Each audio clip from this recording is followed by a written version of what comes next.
basically, Mac and Kelly are trying to sell their house, and next door, me and my two best friends bind together to create the sorority of our dreams, which is to basically buck the system and be the young women that we want to be, even though the world is sexist towards us and trying to tell us that we won't succeed in creating a sorority that can party and be just as dumb as any boys are in college.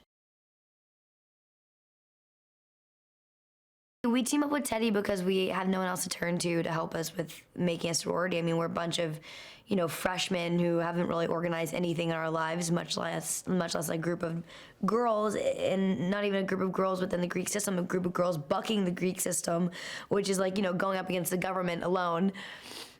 So I think he's just our catalyst in this situation, you know what I mean? We just use him to get our stuff done for us, and he kind of becomes our minion in a way, and we start to kind of use him. He's a naturally very funny guy. And the thing I think what people like about him on screen is he's incredibly approachable, and the fact that he makes the same mistakes as we all do. And it's funny to watch people make human mistakes on screen and freak out the way a normal human would freak out in that situation.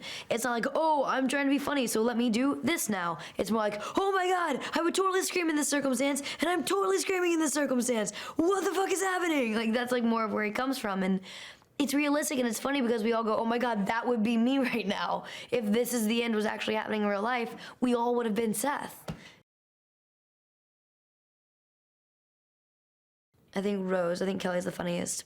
She's my favorite character because she again is like, she always has her top screwed on so much more than Seth. I think it's so funny to see like him being the quote-unquote histrionic woman in these circumstances, which is such a sexist thing to say, that word in general, but it's funny to see him be that stereotype and her be the complete opposite stereotype. She's definitely more of like the man, quote-unquote, in the relationship.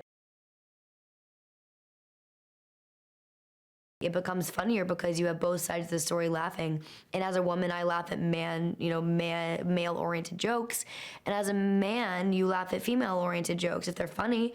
I know tons of men that went in to go see Bridesmaids and found it just as funny as I did.